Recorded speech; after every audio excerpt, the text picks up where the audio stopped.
Hello, everyone, and welcome back to the FamVestor podcast. I'm your host, Sunmarie Burns. And I'm your co-host, Sunny Burns. And we're very excited today. We have a special guest, Myrna Lapres, and she is a parenting coach. So this is a topic we've been wanting to cover in our program for a while now because we've talked a lot about family and finance, but parenting is something that anyone who's a parent will know is a very challenging journey. You have really proud moments, and then you have a lot of moments where you're like, what am I doing? I have no clue. So today we wanted to speak to a parenting coach. Myrna Lapres has a lot of experience behind her. She's been teaching for over 28 years, I believe. And she's now a parenting coach with some great tips on what you can do to build a meaningful, healthy relationship with your children. She goes into technology, how to introduce it into your family life in a healthy way. When is a good age to get a cell phone? Is there a good age, or is it dependent on other factors? Tying technology with responsibility, growing into technology. We also talk about other ways to build the family relationship, the parent-child relationship. We talk about couch time as a family, where the children see modeling of a good relationship in their parents so that they're reassured in their parents' love, and that they're also seeing a great, healthy modeling of husband and wife where they're talking to each other about their day. She talks about other great tips on how to build meaningful moments with your children, memories that'll last a lifetime and that'll really deepen the connection you have with your children throughout your lifetime. So we're super excited to jump into this episode.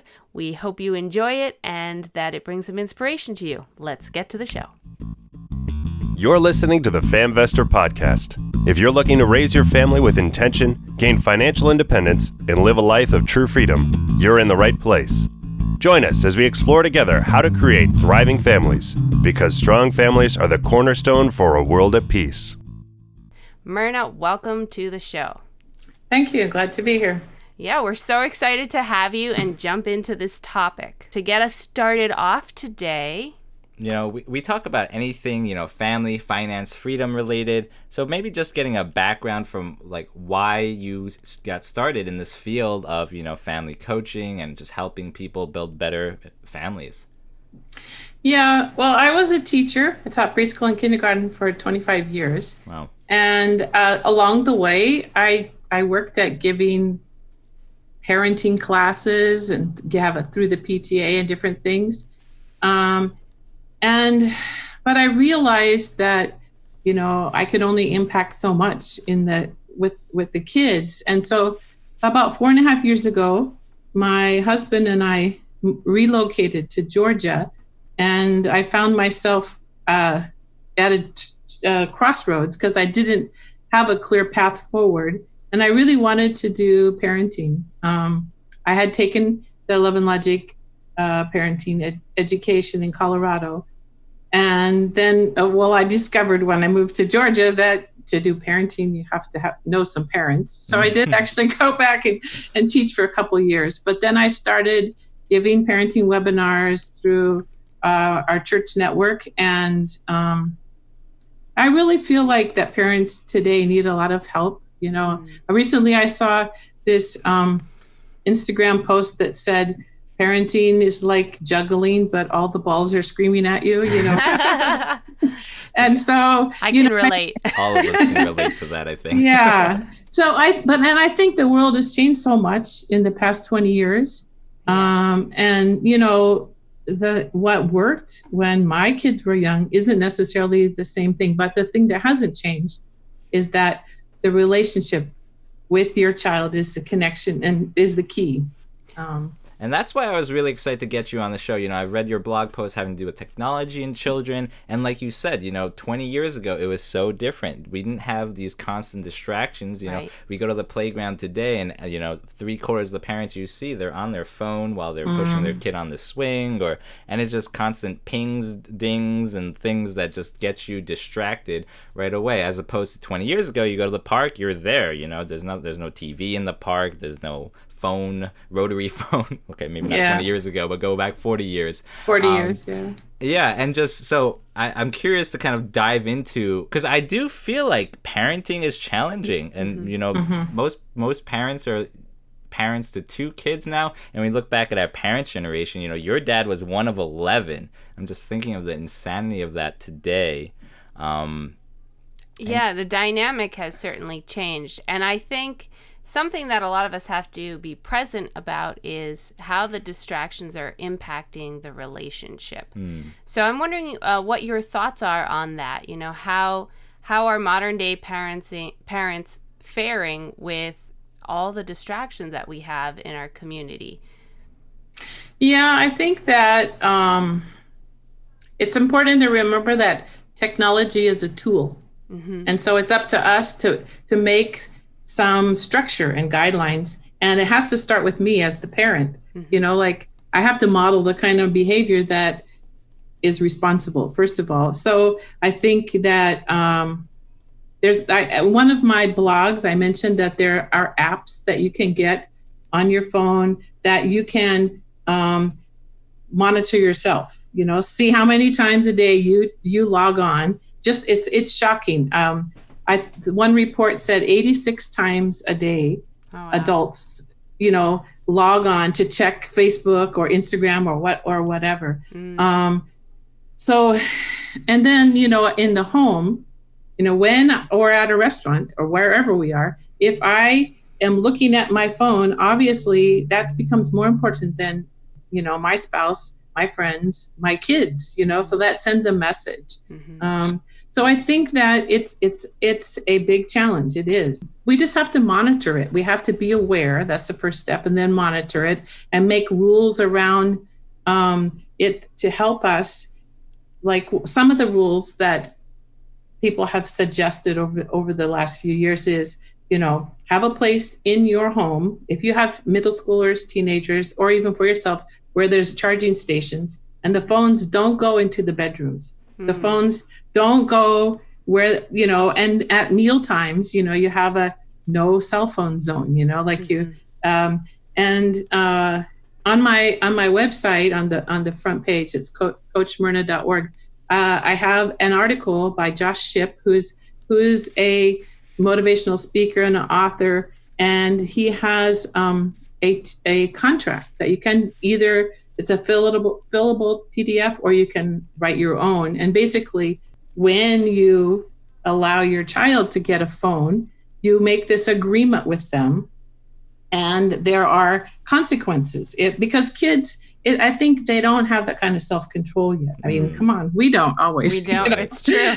So you have to help them to manage the technology. Yeah. And the scary thing is that, was it your family or your father's family that had 11 kids? My father's family. He grew up as one of 11.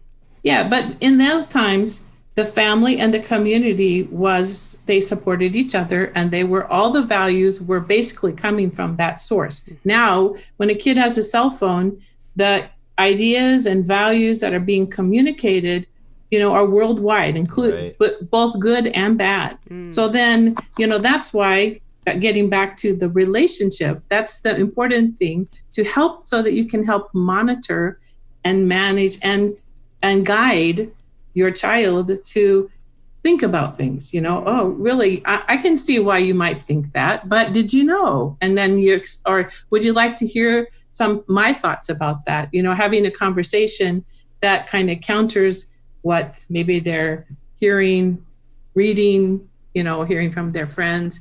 Also, I think every middle schooler, now most middle schoolers have phones, but they don't have to, we have to be willing to say, I don't think you're ready for that. Also, there's really a lot of data between middle school and high school use of media devices and depression. There's a huge correlation there. High schoolers can usually, and young adults usually, manage a little bit better, but people become sucked into all the likes, and on Facebook or Instagram, it's like your best face forward, and you don't see what's really happening behind the scenes there. Right. Yeah, you bring up a few good points here that I just want to draw attention to. Going back a bit, you mentioned about the value system that a child's being exposed to through media. I think a lot of times parents aren't aware that through giving their child a phone, they're actually opening them up to a whole world of outlooks that they can't really monitor so closely. Right. You may think, oh, your child's in the next room over, I'm keeping an eye on them, when in fact they're worlds away in their phone, reading things, learning things that you don't even know what they are, and can't even have a family discussion about it because you aren't aware that that's, what they're looking into. So that's something I hadn't thought about. And it's a very interesting, eye-opening point when we're talking about bringing media into the household. And at what age is it appropriate for your child to be having this kind of freedom to go about, using these devices in their day-to-day life? So I was wanting to ask you, actually, what do you think is a advisable age for instance, a cell phone to be introduced into a child's life? Well, I think a lot of that depends on the child, and I would say that tying something like a cell phone to being responsible in other areas of their life is not a bad thing. If the kid wants a cell phone, well, this costs money, and maybe they have to earn some of it to pay part of it, but also tying it to following through and not losing stuff, and keeping track of your belongings, and that can be a foundation. I think my kids got cell phones when they were in high school, but that was, of course, 20 years ago, maybe 15 years ago. But I think that like a lot of people feel that kids should have them for safety, so where they are, but they don't have to have a smartphone. Right. They can get a flip phone, and then, maybe that's you get a bicycle with training wheels. That's the flip phone is the trainer, see how you do with that. And I do think that, I heard that many tech CEOs don't let their kids have phones. They really control and monitor the use of technology at home. So, and also, I don't know so much if there's studies for middle school and high school, but definitely for young kids, the use of technology, of a tablet or something like that, it's not just that it's an electronic babysitter. It actually changes the way that the brain develops. So, there's a lot of research about that, and learning to be present to themselves rather than living, in some kind of living someone else's life almost, when they're a middle schooler and high schooler. So I don't know if I could say the answer, but I would say definitely not before high school. That make a way, or have a way that they can go with somebody. Like if they needed to get a hold of you, they could borrow a phone for that day, your phone or something. Right. Or like you said, have not a smartphone, which is simply used for calling or perhaps texting. And doesn't cost as much. Right. Yeah, not $1,000 phone. And it is protecting your child quite a bit from the internet and all sorts of things. I really like that topic you just mentioned about screen time and brain development in children. And I was wondering if we could delve into that a little bit further. About how it impacts children's thought processes and independent thinking versus just passive receiving of information. I was wondering if you had some more to share on that topic. So basically from 0 to 6 is the time that children go through an amazing amount of development. And it's actually, the good thing about living in this era is that we have all this knowledge about the brain that we never used to have, so that's that it's there. It brings other challenges, but I think like when I was a teacher for 4-year-olds, if it was a rainy day, we were not allowed to have more than 15 minutes of screen time because it's basically passive. And also there are when you try new things as between 0 and 6, then it creates neural pathways in the brain. And if they don't, at some point, then the brain starts pruning, So the screen time just is not developing any new pathways because basically you're just observing. You're just an observer. And kids actually learn through relationship. They've done many, many studies, and they learn the most through relationship and through understanding themselves in the interaction with another person, their parents, their teacher, their classmates. So I didn't come prepared to tell you all of the right. all of the data, but there is so much that is known now that I just recently I've been studying Daniel Siegel. There's this book called The Power of Showing Up, and it's he talks a lot about the importance of being present, and that the success in life is that the kid has at least one person in their life that cares about them. That's, it doesn't have to even be the parent, but so we don't have to be perfect. It has to be, we have to be present to know them. So when we put a screen in front of them, we're not being present to them. We're not paying attention to their emotions, or, we're not engaging, like even something as simple as going to a grocery store. Many times I see parents plugging in their kid to a tablet because then they don't bother them, But how much better would it be if you go through the aisle and you just talk, we're going to get some apples today. Which kind do you think are better, green or red? And even if they can't answer you, I think I'll get the green ones, and you're creating an opportunity to be engaged and, talk about your surroundings rather than just creating just dragging them along for the ride. Right. And I understand, that it's sometimes you're just stressed as a parent and you just want 15 minutes of peace. I'm not saying you should never do that. I'm just saying that, it takes away the opportunity of connecting and of relating.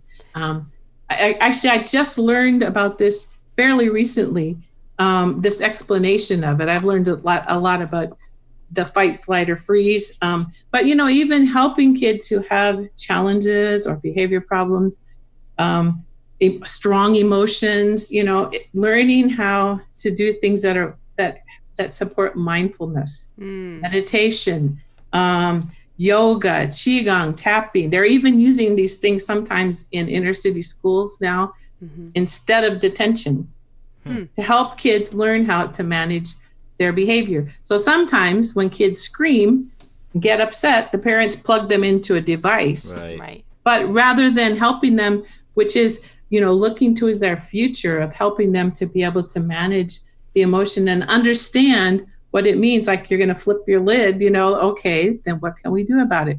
How can we, take a step back?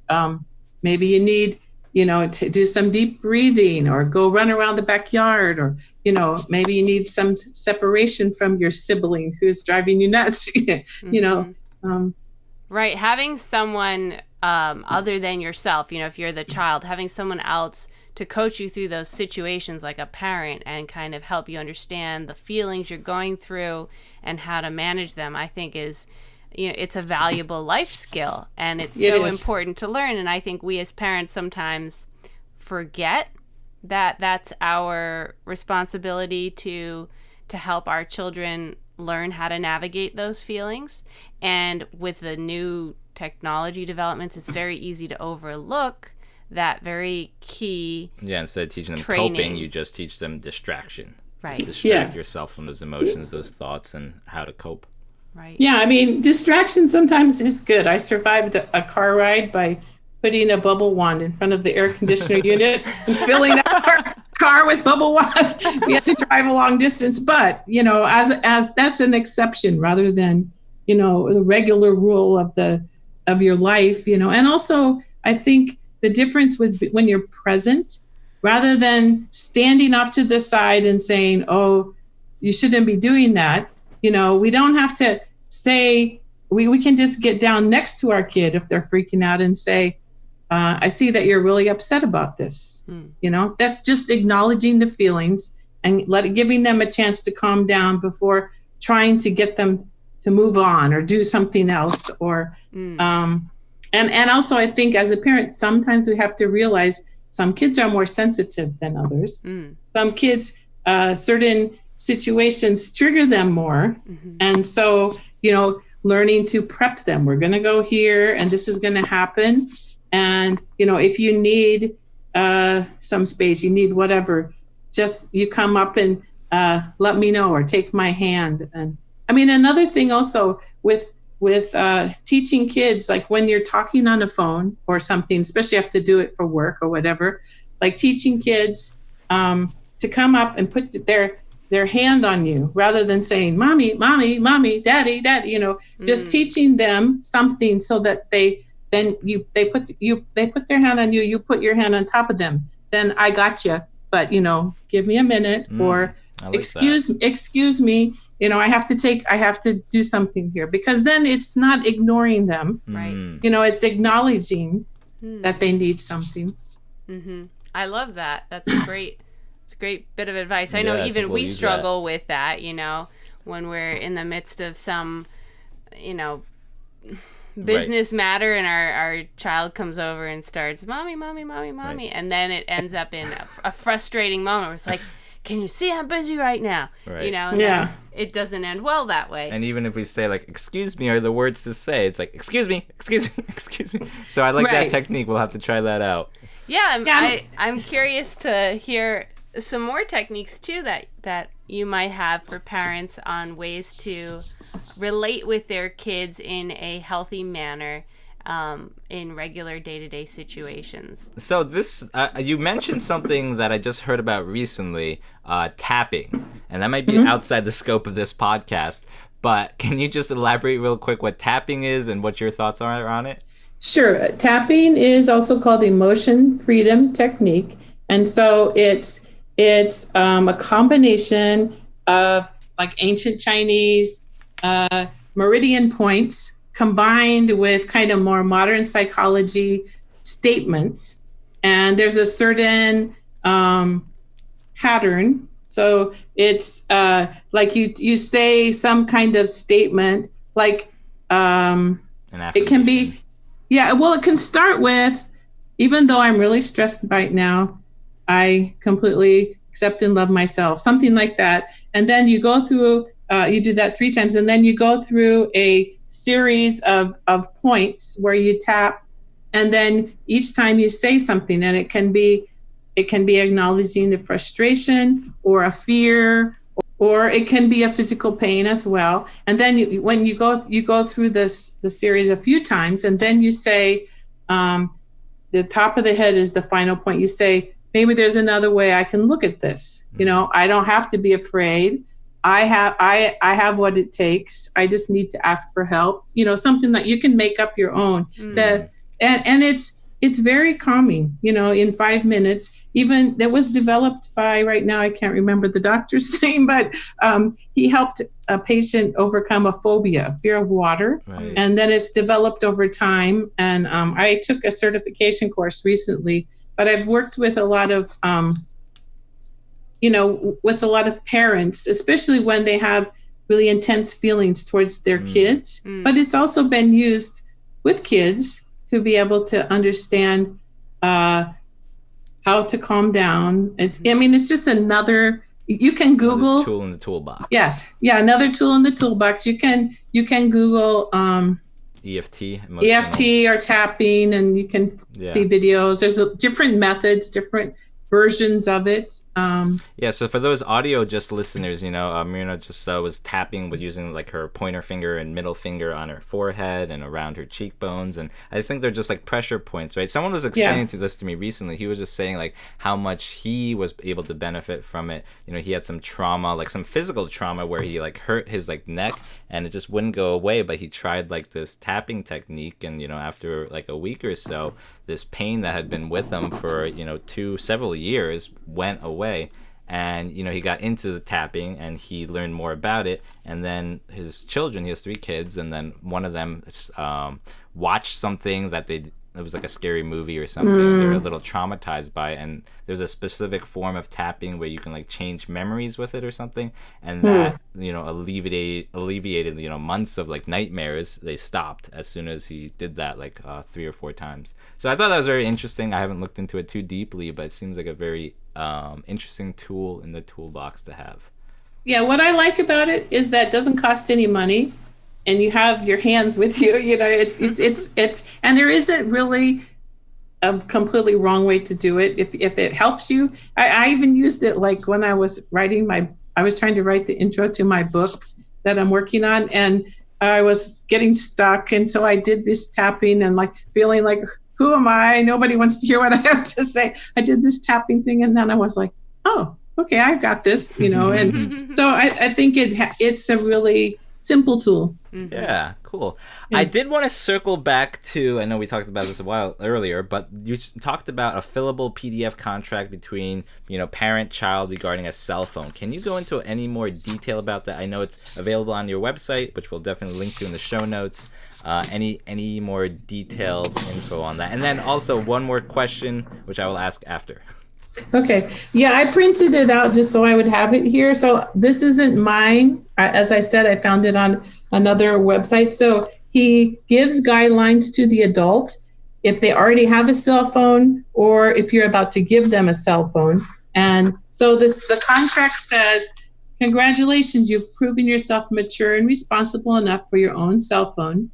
Given that you have a new cell phone in your hands, we obviously trust you to make good decisions. So why are we making you sign this lame thing that's loaded with stuff that you probably already know? And then it goes on to say that, cell phone is more than technology. And if it's used wrongly, like for instance, when it's driving or posting something negative about another person, that it can put you at risk. Mm-hmm. And then it has rules that the guidelines, which can be changed. And so it says, for instance, I promise that my parents will always know my phone passwords, or I'll hand back the phone at night to my parents, or I'll put it in the charging station.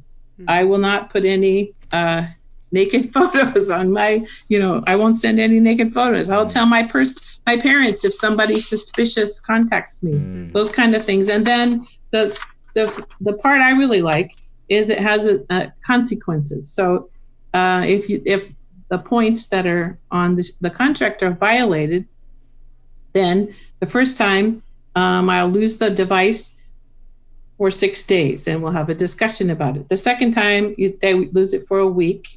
The third time 2 weeks, and the fourth time they'll lose it indefinitely until the parent sees. So these can be adapted. People can adjust it to what they would want to say to their kid. But I think what it does is it puts it that the cell phone is a privilege, one, and it's a tool, and that it's not.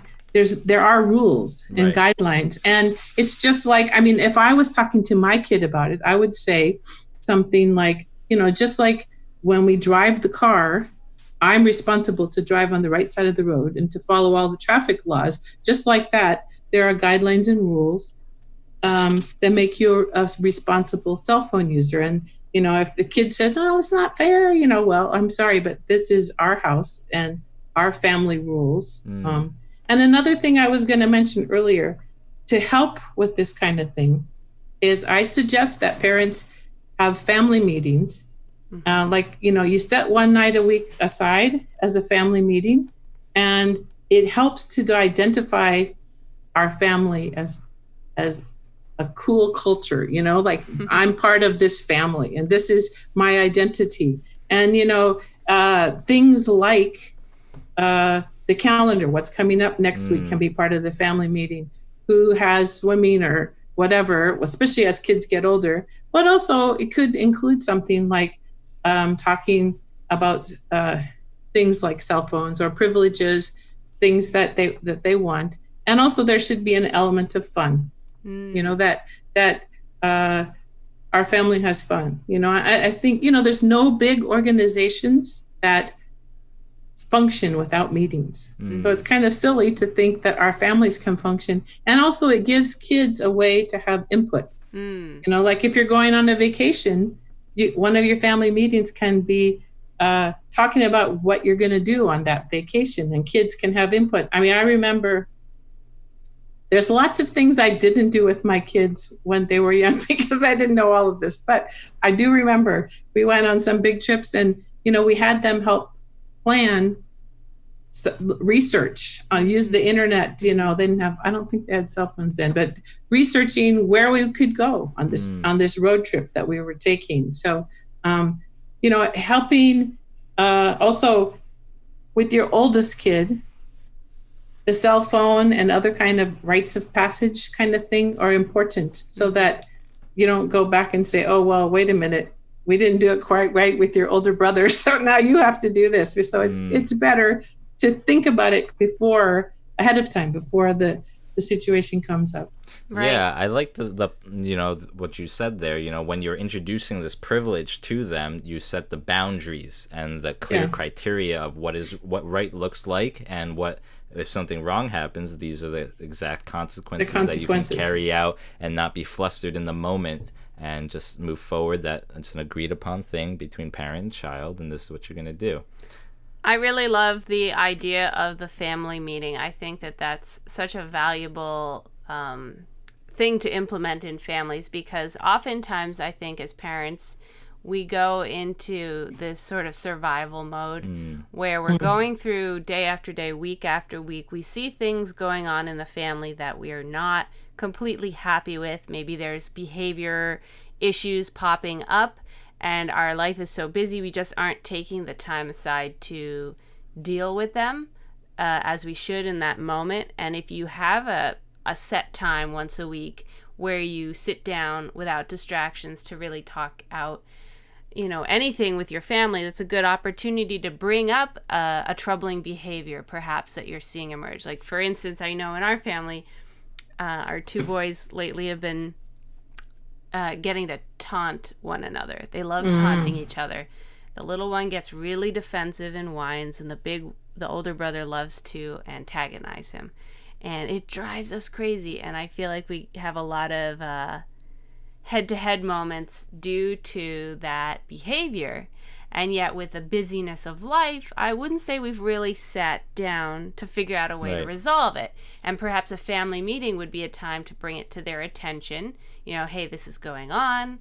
We don't like what we're seeing. Let's talk about why it's happening, and let's talk about what we can do to avoid it from continuing. And it's really important to do that outside of those heat of the moments when you're battling it out. And I think, that's the importance of that set aside time when, not everyone's emotions are in, a very defensive mode. And we've noticed, we've held not exactly a family meeting, but we've had those sit downs, and the kids are so receptive even to making their own restrictive house rules. And just being a part of that whole planning stage definitely can take ownership over it.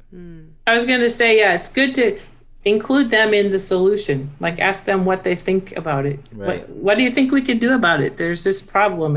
Especially it's a problem when I drive. I want to be a safe driver. And if you're arguing, so what can we do to solve this? Whatever. Then, because they're usually better about going along with things when they've had some input. Definitely. That's true. Some ownership. Yeah. And doing it at a assigned moment where it's not in the heat of the moment. Yeah. And then ending it with a nice pizza night or movie night or something like that. I like that idea. Cap it off. Make it fun. Right. Yeah. So on that train of thought, what other tips do you have for building a healthy relationship with your children? Hey, I still had one question regarding the cell phone. Okay. All right. So, and just because I get this question a lot, there's these parents who are more, maybe conservative and don't want that outside influence, introducing the whole world of the internet into their children's minds. And they're holding out, they have their middle schoolers, but they're the only kids, their kids are the only ones in the whole class that don't have this smartphone in their hands. And, and their kids don't want to be the only one left out. Is there any techniques you have that can, help fend that off, or it's just gotta hold your ground, really? I mean, I would say that talking about,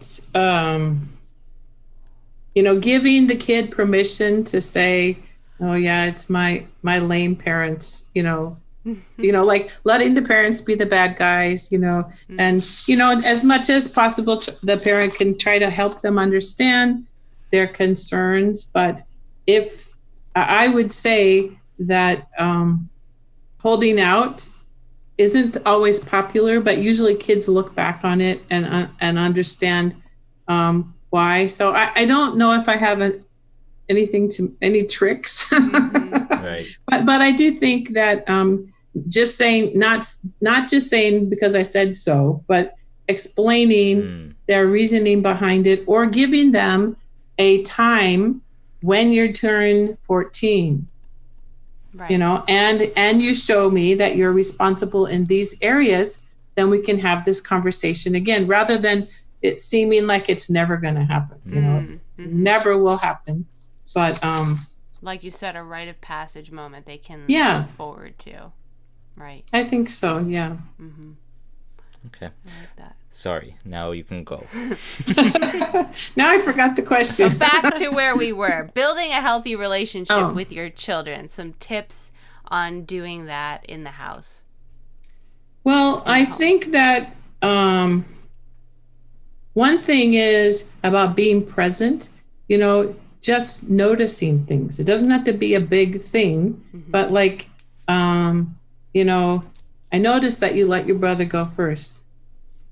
That's cool. Now making it a huge thing. So that's one. No, just noticing. I noticed that you really like the color red, even because it shows that you're paying attention to them as a person. I think also, if it's possible to spend time individually with them, I think that's important. Like my husband used to take one boy at a time on a Saturday, and they just would go to Home Depot, and then they would eat at McDonald's. But it was just them, and there wasn't any competition. I said before we started was about having experiences rather than presents. I'm not saying don't have any presents, but doing something that the kid really likes to make their day special with people that they like is better than getting 20 presents that are just things to play with, because experiences create memories. And looking for opportunities, and letting them, if it's their birthday, letting them determine what it is that you do. I had one of my sons who always wanted a pumpkin pie for his birthday because he liked that. So I think that I'm not saying just birthdays, but looking for opportunities to that they can excel at, like even cooking together in the kitchen. Letting kids help, maybe one at a time. When they're young, help cook, and as they get older, also. Taking them shopping with you, and, like having a budget. And if you buy all the things that you need and you're under budget, then they can choose a special snack with the money that's left over, because that's teaching them a life skill of budgeting. But it's also an experience where you are talking and doing things. Oh, we're going to have this week. What do you think we should buy? I think also I really feel like we need to help kids love the out of doors. We need to create a culture to love nature so that it's still around for our great grandchildren, you know. So, you know, just noticing things when you go on a color walk, or, you know, What's a color walk? Okay, let's see how many yellow things we can find, or brown things, or, you know, I mean, even that gets back to creating experiences. And also, when you go on those walks, don't be in a hurry, because we often are in a hurry. We have a destination to get to. So allow your kids to lead the way. I mean, I know I saw on Facebook, you guys have to do a lot of hiking and going out in nature and things. And I think, you know, even in the backyard, you know, planting the garden together, and the wonder of things growing, and, you know, harvesting your own vegetables, is not so unique. I mean, not so normal anymore. You know, people don't do it as much. We were germinating last night. Actually, we did sunflower seeds, strawberries, beans, tomatoes. Yeah, kids were excited to do it. And we don't have a backyard or anything. You know, we're just surrounded by concrete. So we just filled up an egg carton with dirt and started putting seeds in. And you can just do things in a bucket. You know, and I think as your kids get older, using technology to have them research about something that you want to do is an excellent way to use it as a tool to help you create things. Yeah, what you were saying about that, like, one thing we like to do is whenever we go to a big trip, like we go to Puerto Rico, we'll go to the library and get all the books about Puerto Rico, and usually have the kids' books too, and we'll just flip through them. And I think it definitely makes it like so much more exciting for them to, you know, anticipate where they're going and be involved in the planning process. Yeah, I think that's important. And you know, if there's something that, you know, you really like to do, well, okay, we're going to do that when we go on the vacation. So. I think you brought up a good point about when you're making these experience moments with your children to not rush them. I think that's a really valuable reminder very to us hard too. Parents. It is hard, especially with little ones, preschoolers, toddlers who like to dilly-dally, and you feel like you set out to go on a walk and you get 20 feet, you know, and they are perfectly happy just sitting there and exploring that little patch of grass, you know. I took my kids on a nature hike about a month ago. It was a beautiful weather day, and we went out, and I said, let's go down this trail. And it was bent in my mind that we had to get from the beginning of the trail to the end of the trail. That's what we were doing. And my kids kept stopping to pick up rocks and to look under logs and poke things with sticks. I'm like, come on, guys, what are you doing? We got to keep going. And then halfway through the trail, I realized, what am I doing? The whole point was to get them out enjoying nature. Right. And if what is joyful to them is exploring what's under this log and, you know, playing with these sticks and rocks, then so be it. We're going to sit here and do that. And I just sat down on a log and I just let them play and build and imagine for, I think we were there for an hour and a half. We didn't move from that one spot. And I'm like, but you know what? I'm glad I caught myself in that moment because it was a much more meaningful experience than if I had, you know, huffed at them to hurry up and let's get to the end of the trail, you know? Right. Yeah. Yeah, I know. As a preschool teacher, I used to get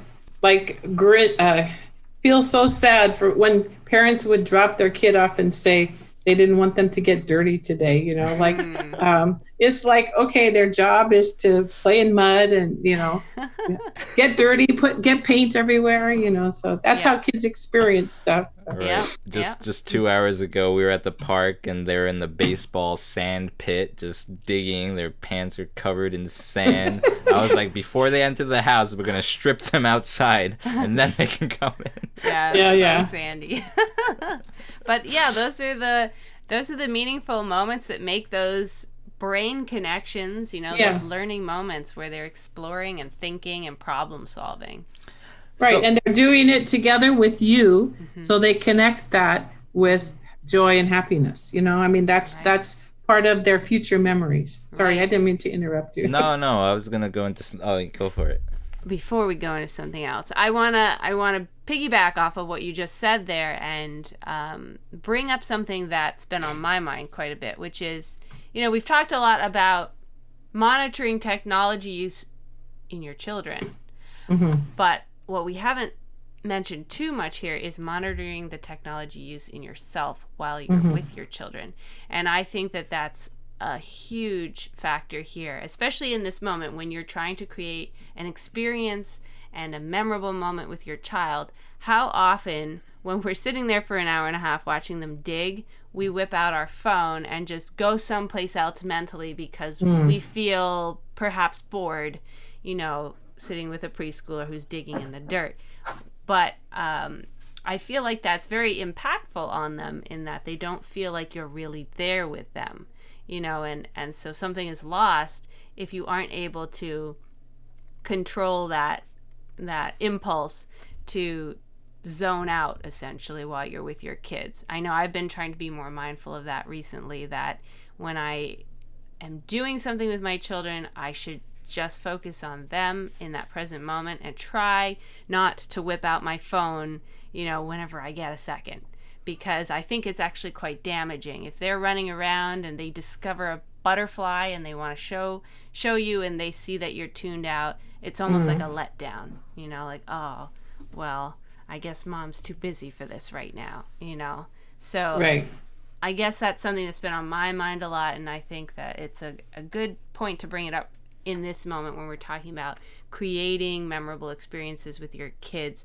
It's not just about them being unplugged, it's about you being unplugged too and fully present with them. Yeah, and I think that it's okay. Carve out times in your day where you do, connect with technology. But as a general rule, I think it's important to be present and not to be on your cell phone. And yeah, kids do learn that we're not paying attention, and we miss opportunities. That's true. Right. Yeah.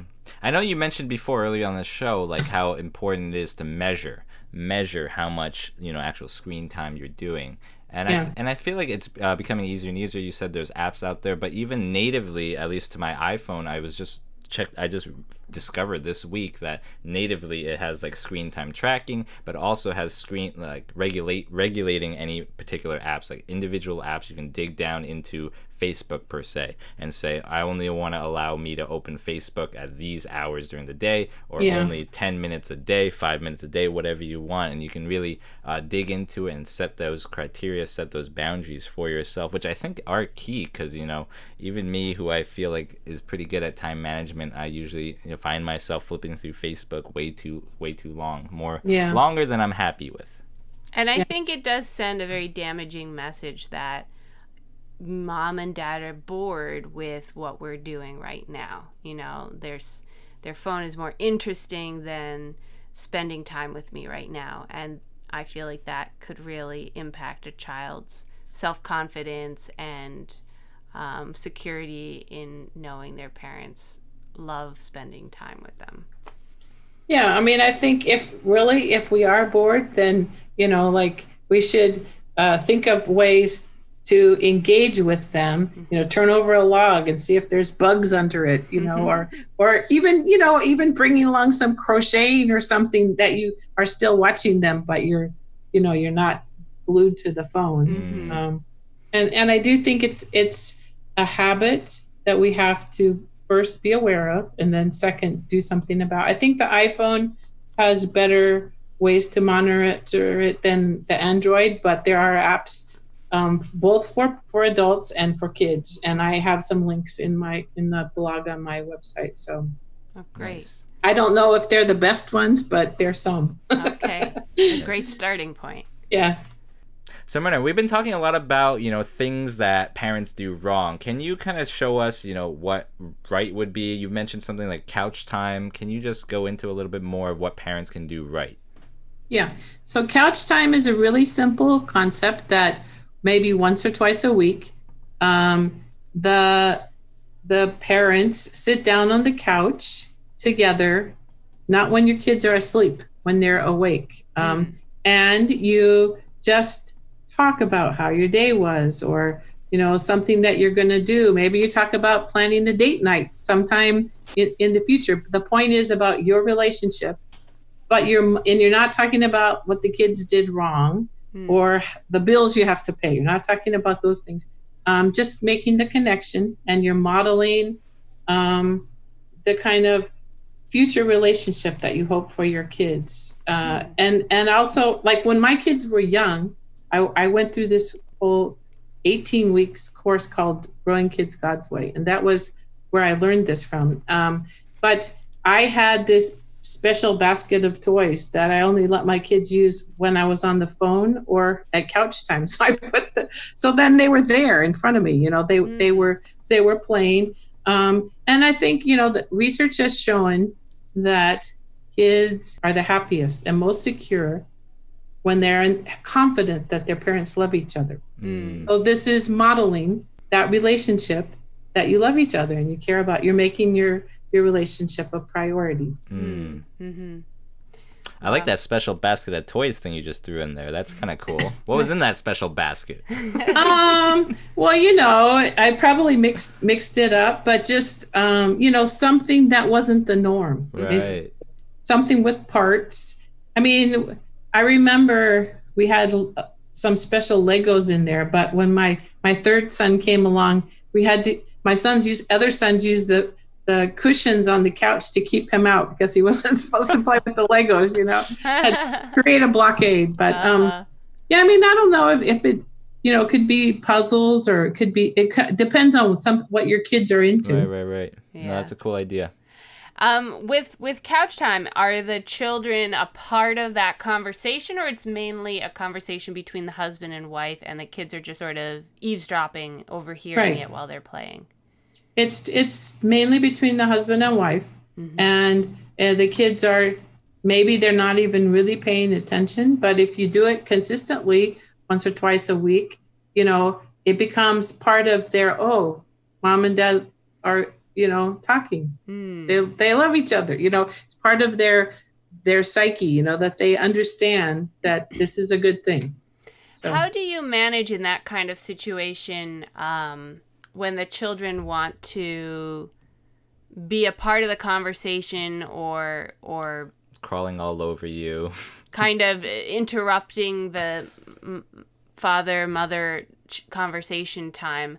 Any suggestions on that? Because I know with our sons, it always is, if we try to sit down and have a conversation, they like to try to derail us and distract us with whatever they've got going on.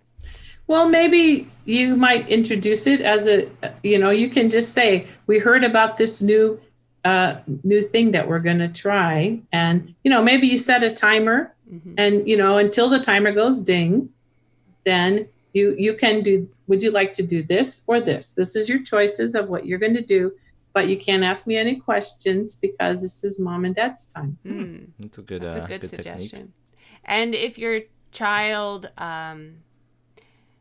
still ends up coming and interrupting you, what would you suggest on how to handle that without frustration and without making the child feel, too bad, but just so that they can learn the proper boundary in that moment that, this is time I'm not supposed to interrupt mom and dad? Well, I mean, if they just come there and sit next to you or sit on the floor or something, I don't think I wouldn't say anything. Right. But if they're trying to engage you in a conversation, I would just say something like, hopefully you've already introduced it. Then you say, remember, this is mom and dad's time. And, I promise we'll talk in a few minutes or something like that. I mean, if it doesn't work, I would stop and then try again another day. You don't want to make it become this big fight or something, I know recently we started something because our eldest son loves to interject his opinions in everything, including just adult conversations that have nothing to do with him. And we'll be talking business matters, and he'll want to give us business advice. It's true. So we started this new thing with him of having a code word, which is beeswax. And whenever he tries to interject or ask us, well, what did you just say? I didn't quite catch that.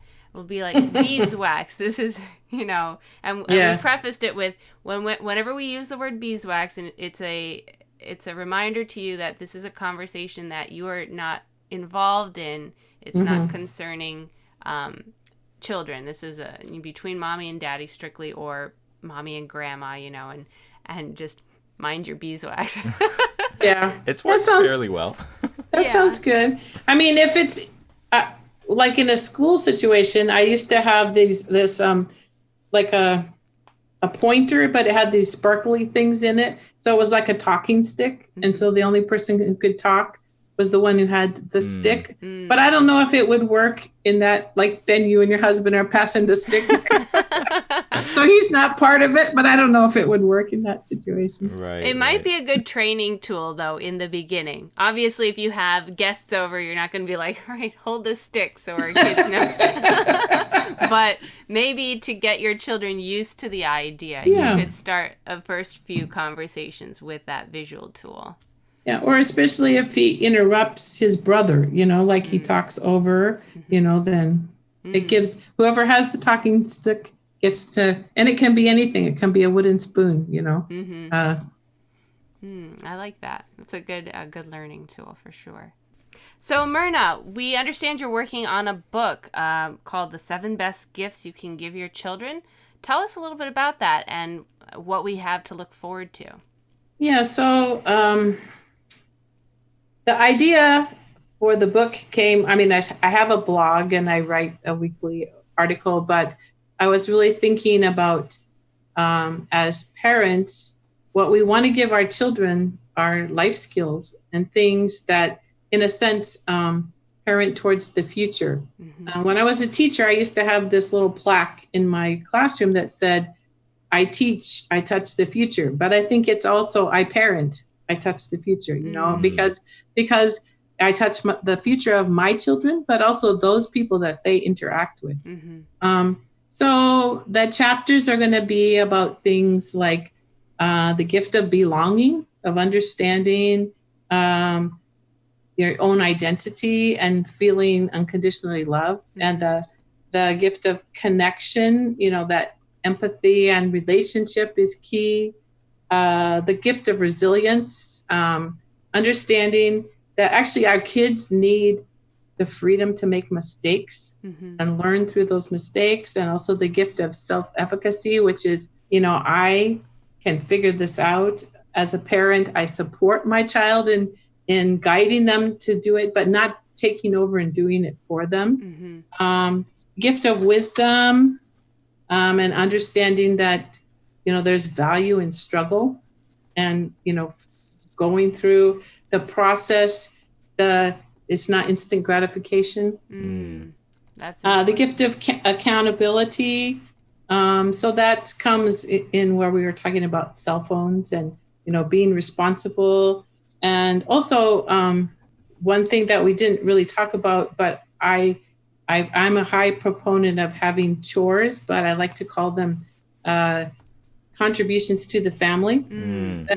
That it's something that makes the family run. And it's important to have for kids to get an allowance, but not to be paid for their basic chores, because then they're just like hired help. They're not contributing to make things happen. Right. Also, that the gift of experiences, like I said before, of giving them something instead of a present, and also helping them as a family having the value of play, being in nature, and having great experiences together that creates the memories. And then the last one is more like for the parent to be the gift of being a healthy role model. And working on the things that maybe baggage, and understanding that when I heal, I create an opportunity for my family, my kids, to also benefit from that. Right. Wow, that's beautiful. Those 7 points actually are such important things for us to focus on. So I'm sure in your book you'll go into detail on how to think through those things and process them with some practical advice for each of those points. Yeah, my plan is that each chapter will have a toolbox, a tool, how to apply it, how different ways of helping your child learn these things at different ages when they're young. Like, of course, the cell phone contract isn't for a 2-year-old. You need different kinds of accountability. And I think one of the key things that I have learned through Love and Logic is the ability to hand the problem back to the child. Empathy comes first. Oh, I'm sorry. I can see you're upset. What do you think you're going to do about it? Or what could you do about it? Would you like some ideas from me? And also maintaining the relationship where if the problem that they created is the bad guy, my relationship is still intact. If I become angry at it, then I become the bad guy as the parent, but creating situations. And so a lot of the life skill things are part of Love and Logic. Yeah, we definitely really love Love and Logic and the parenting techniques they teach. Actually, if you go to famvestor.com/resources, I have this worksheet that Love and Logic provided. It's called Turn Your Words into Gold, and it just kind of gives you examples of statements you can use and how to the phrasing of it is so important, and the phrasing of giving the child the decision and giving him. Well, I like how you phrased it. The problem. Deal with, so turning your words into gold means that as a parent, I say enforceable statements like what I will do. The car leaves in 5 minutes. Would you like to go with your clothes on your body or in a bag? It's time to go. Are you going to put your shoes on by yourself, or would you like my help? There's options rather than just taking over. And there are times where we have to take over because safety, health, timing, but as much as possible, handing the power back, giving kids and then also giving them the opportunity to learn from their mistakes. Those are teachable moments, and natural consequences are actually the best teachers sometimes. Yeah. So Myrna, as we begin to wrap up here, we wanted to ask if you have a few book recommendations that parents can turn to if they're looking for some ideas, suggestions, or inspiration on how to develop their parenting skills and relationship with their children further. Yeah, I think the Love and Logic parenting books, I think, are excellent. The thing I like about them is that they have the books divided into two, and the first part of it is more the ideas and the theory, and then the second part of it is they call them jewels, and they have tips about how to handle allowance, how to handle when your kid has a temper tantrum. And there's one for early childhood and one a regular one. Also, The Power of Showing Up, I think, with Daniel Siegel and Tina Payne Bryson. Daniel Siegel it just came out in 2020, and he's the one that I was talking about the brain development. Another one that I find very interesting is called Generation Z Unfiltered, and it's by Tim Elmore. And he has done a lot of work with school. He gives schools presentations, businesses, as well as parenting. And it's kind of talking about, kids born from 1995 onward are called, he calls them Generation Z. Some people call them other things, but he gives a lot of good examples of how to help kids learn through experience. And he has these 6 things in the back of his book where he talks that 6 experiences that enable young people to mature. And one of the things is to do something scary, to meet someone influential, travel somewhere different, choose a meaningful goal, wait and work for something that you want. In other words, delay gratification, and practice a new habit. So he talks about rites of passages. And this is especially, I think, appropriate for middle school and high school, but it's not a bad thing to know where you're going with it. And, kids who grew up from 1995 on never knew a world without technology, so it goes hand in hand with helping them see that as a tool. And the other book I would mention too is the Real Love in Parenting book with Greg Bear. I think it has a lot to say about how you help kids have a sense of who they are, as that I'm loved and that I am connected and I have a place and value in this family. Well, Myrna, thank you so much for those recommendations. Listeners, if you get a moment to check out any of those books, I highly recommend them. We've been through the Love and Logic books, and we really love those. I have a lot of friends who have read through Real Love and are strong proponents of that. And I'm eager to check out the other recommendations you've made, Myrna, as well as to delve further into your website again, coachmyrna.org. For our listeners, a great resource to check out if you're looking for parenting tips and advice. Myrna, thank you so much for being on our show. We really appreciated all the insight that you gave us and ideas. Parenting is a journey, and it's one we're all trying to figure out, and it's great to have someone along the way who has tips that can help make this journey more beautiful for each one of us. So thank you so much for making the time to be with us today. Well, thank you for inviting me, and I had a good time. Thank you.